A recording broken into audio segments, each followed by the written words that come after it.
கொஞ்சம் திறந்து தந்தீங்கன்னா கடிச்சிட்டு வீடியோ வாயில எடுத்து வச்சுட்டுமா? அதெல்லாம் வேண்டாம். அப்படியே சாப்பிட்டுட்டு எடுத்துக்கோ.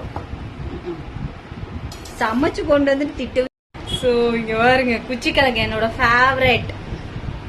ஆனா நான் சமைக்கல, அக்கா சமைச்சு கொண்டு வந்திருக்காங்க. அதுவுமே கட்டன் சாயா செம்மையா இருக்கும். என் முடி முன்னாடியோட பின்னாடி தாங்க நல்லா இருக்கேன். சூடா சாப்பிட்டதோட ஆறுனதுக்கு அப்புறம் அந்த மாவு மாதிரி இருக்குல்ல, நல்லா இருக்கும். மாவோட சாப்பிட்டதும் நல்லா இருக்கு. தாத்தா வந்து இன்னைக்கு ரெடி பண்ணி கொடுத்துருவாரா? பொருள் வந்துருக்குது இல்ல, அடுத்து வேற வந்துருவேன்னு ஒரு சிக்னல் கொடுத்து போயிருக்கிறாரு. நானே இன்னைக்கு அடுப்பு எடுத்துட்டு வரேன். எடுத்துட்டு வா. இந்த மாதிரி சாயா வச்சுன்னு யாரு குடிக்காது. நீ மட்டும் முட்டை நான் வாயை பார்த்துட்டு உட்காந்துருக்கேன்.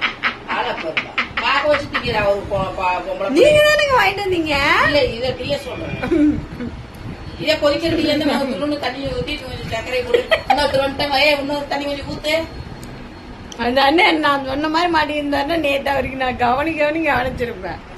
அவர் என் மனதை புரிஞ்சுக்காம இன்னைக்கு வந்து அது காலையில் போன் வேற. அந்த கடையில இருந்து இது மாட்டி விட்டு போனதுனால கூப்பிட்டேன். சரி அடுத்தது என்ன பண்ணலாம்?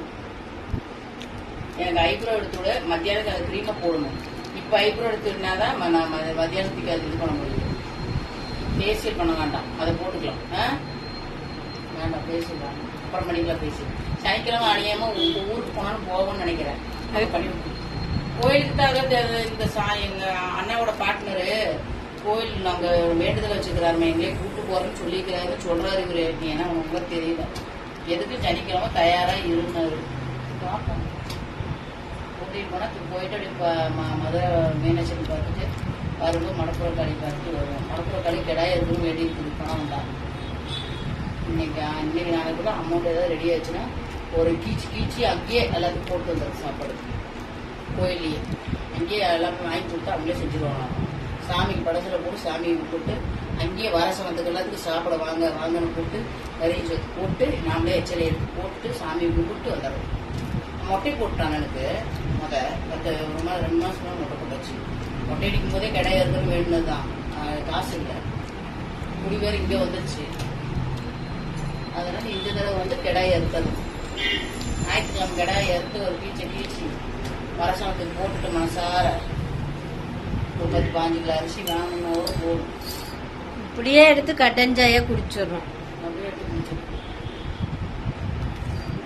திட்டுறீங்களா? இல்ல இந்த ஒரு விஷயம் தின்ற வேலை முடிச்சு அது எனக்கு வயிறே டம்முன்னு ஆயிடுச்சு. ஆமா இது சாப்பிட்டு நல்ல பசி. பச்சை ஏங்கடி ஓகோர்லன்னு கசகசா வரைச்சு குடி. நல்லா இருக்கு. நெசமா அப்படி கொதிச்சுட்டு தீ அப்படி சுடுது. இல்லங்க நான் ஆற வச்சுதான் குடிப்பேன். கப்புன்னு அடிச்சிருவேன். நாங்களும் டீயை ஊதி சூடா குடிச்சாதான் எங்களுக்கு பிடிச்ச மாதிரி. அப்படிலாம் குடிக்க டீயே ஊதி குடிக்கிறா. சூடாதான் இருக்கும். சட்டி சூடா இருக்கு 1 மணி நேரம். ஹாஸ்டல்ல வளர்ந்தனாலங்க எனக்கு சூடாலாம் எதுவும் தர மாட்டாங்க. ஆறி போய் அந்த இதுல டெவரால கிடக்கும். போய் புடிச்சு அதை கவுச்சு மாதிரி அடிக்கும். கப் அடிக்கும், அந்த பால் கவுச்சி அடிக்கும். அப்படியே கொண்டு வந்து என்ன பண்ணுவோம்னா குடிக்க முடியாது. அப்படி பழகி எல்லாம் பழசுப்பட்டது. அப்புறம் நைட்டு மீதி ஆகுதுல குழம்பு சட்னி எல்லாம், அதெல்லாம் காலையில குழம்பு எது வச்சாலும் அதுல கிளம்பிடுவாங்க. எனக்குலாம் போதும் ஒரு மாதிரி கொமட்டி வரும். அதுதான் என்னங்கிறேன்னா அதே மாதிரி சாப்பிட கொஞ்சமா சூடா இந்த ஒரு இது தன்மையோட சாப்பிட்டாதான் நல்லா இருக்காது. இன்னும் முழுசா அதோட டேஸ்ட் அந்த பழக்கத்துக்கு இன்னும் போகல. சின்ன வயசுல தான் தாய் இருக்கணும், தவப்பம் இருக்கணும், ஊட்டி வளர்க்கணும் எல்லாம் முடியும். நம்ம வாங்கி வந்து வரோம். அது என்ன வரமோ வடையோ எல்லாரும் தான் இருந்து எங்களை வளர்த்துனாங்க. நாங்க இப்படி இருக்கிறோம் சொல்லு. அப்பா அம்மா ஆயா சித்தி பண்ணாதீங்க. கொஞ்ச நாள் நம்ம வந்து தொழில் அதிபர் ஆகுறோம். எல்லாம் சேர்த்தா வளர்த்துனாங்க. என்ன வளர்த்தது 7 பேர் வளர்த்துனாங்க. எங்க சித்திங்க 3 பேர் இப்ப கல்யாணம் எல்லாம் பண்ணாங்க. எல்லாம் சேர்த்து வளர்த்து இப்படி இப்படி ஆயிட்டு நடக்குது. உருவம் பெருசாகி போச்சு. அது ஹார்மோன் சுரக்கிறது. என் சாப்பாடுலாம் பார்த்தீங்கன்னா நீ சிரிப்ப 2 தோசை தான் தின்பேன். சாப்பாடுன்னு கொஞ்சம் நல்லா இருக்கும். பிரியாணி இந்த மாதிரி சாப்பாடு நானும் கோழி கொத்துற மாதிரி தான் கொத்துவேன். பிரியாணி சாப்பாடு எனக்கு பிடிச்சி எல்லாத்தோட அப்படியே தண்ணி மாதிரி குழம்பு வச்சு இட்லி ஊற்றி நினைச்சு சாப்பிடணும். அவ்வளோ அருமையாக இருக்கும் அந்த கோழி குழம்பு. வேணுமா இப்ப கோழிக்குள்ள நோவு வருதாமாங்க, அது வெயிலுக்கு சாவுதுன்னு சொல்லிட்டு அதனால அறுத்தரலாம் அப்படின்னாரு.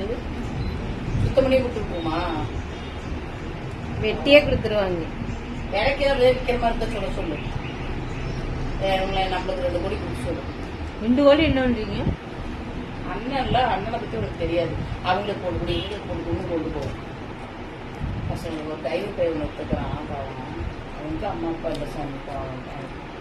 அது எதுனாலும் இது திருவண்ணாலும் கொண்டு போய் கொடுப்போம். காங்கேயத்தில் தான் நீங்க இப்ப எல்லாத்துக்கும் பாவம் பாவங்கிறனால மனசு கேட்க மாட்டேங்குதுமா. அதே வயசு பையன் பாவம். அவங்களுக்கு என்னென்ன தாய் தரப்பா எல்லாமே சின்ன வயசுல இறந்துட்டாங்க. அவர் ஒரு தாய் தான் வளர்க்குறாரு. கடையிலே வேலை செஞ்சுக்கிற டிரைவருக்கு அந்த இந்த ஒர்க் ஷாப்ல வேலை செஞ்சுட்டு அங்கேயே படுத்துக்கிறாங்க. அதனால அண்ணன் எப்போ போனா சரி காசு இருந்தா திரும்பி நோம்பி நோடினா எடுத்து கொடுப்பாரு. போனே என்னடா வேணும், புரோட்டா வேணுமா, பிரியாணி வேணுமா, என்ன வேணும் சொல்லிட்டாரு. புரோட்டாலாம் வேணும், பிரியாணி கூட ஒண்ணும் பண்ண. புரோட்டா உடம்பு கிழங்கு என்ன வேணுமோ கேட்கறாங்க வாங்கி கொடுக்குறேன். சின்ன பையன் தான், பார்க்கவே பாவமா இருக்கும். அண்ணன் முசுரே விடுவோம். நானும் அப்படிதாங்க வளர்ந்தேன். பார்க்க நம்ம சங்கடமா இருக்கும். அப்பா போலீஸ் வசதி எல்லாமே, ஆனா ஒண்ணுமே இருக்காது. கூட்டு வந்து வச்சுக்கலாம், சொந்த பந்தம் எல்லாமே இருக்கிறாங்க. ஆனா எங்க வீட்டாளர்கள ஒத்துவர மாட்டாங்க. அதுக்கோசரம் எங்க வீட்டுல எல்லாமே வாங்கி கொடுப்பாரு. அவங்க செருப்பு இருப்பு துணி கட்டுறாங்கன்னா துணி என்ன வேணும்னாலும் காசு இருக்கும்போது கூட்டிக்கு வாங்கி கொடுத்துருவாரு. இல்லாத போது சொன்னானா காசு இருக்கும் வாங்கி கொடுத்துருவாரு. என்னம்மா மாறிட்டு போக மாட்டோம். உலகத்துல ஒண்ணும் இல்லை. போகும்போது எல்லாத்தையும் அள்ளி எடுத்துக்கிட்டா நல்லா போடுவாங்க. அதுக்கே எத்தனை ஆட்டம் போடுறாங்க. பணம் காசு அப்படி இப்படின்னு. இன்னும் அம்மா வயிற்றுல இருந்து வெளியே வருமோ அப்படியேதான் போகவும் போறோம். அதுக்குள்ள என்னத்துக்கு அங்கெல்லாம் போறாம விடுதலை சூரியனும் பண்றாங்கிறாங்க பாரு. எனக்கு அதெல்லாம் நினைச்சாதான் எனக்கு சாரி போகணும் தெரியல. அதெல்லாம் செஞ்சு நான் எல்லாம் பண்ணு நினைச்சா எனக்கு எங்க அச்சா முன்னாடி எத்தனை பண்ணிக்கிற அவளுக்குலாம் எத்தனை சூரியன் நான் பண்றது. எனக்குலாம் எத்தனை பேர் போயிட்டாமா வீட்டுல நான் குளிச்சுட்டு வரதுக்குள்ள தெரியுமா கலப்புற அடிச்சு சட்டி போயிட்டேன். நான் எடுக்கவே இல்லை. என்னத்த சொல்லுவேன். அதுக்குதான் அவ பிள்ளைல இன்னைக்கு குழந்தையெல்லாம் நிறைய ஏமாந்துருக்கு. இல்ல குழந்தையெல்லாம் இன்னைக்கு தெரியுது. அவ பிள்ளை என் பாவத்தை 1 2 வச்சுக்கிட்டாங்க. அப்பா அந்த ஊர்ல வாழ முடியாத போனதுக்கு காரணமே மச்சான் பண்ணி தான். பரிதாபம் சொல்லி பரிதாபம் பட்டு தெரியுமா. நல்லா இருக்கு அந்த இடம்லாம். நல்ல வெளிச்சமா இருக்கு.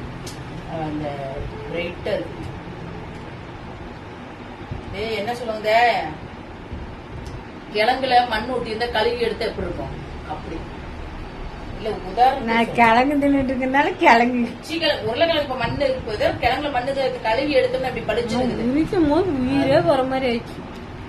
எல்லாம் அந்த இதுல இருந்து அழுக்கெல்லாம் வருது இல்ல நம்மளுக்கு.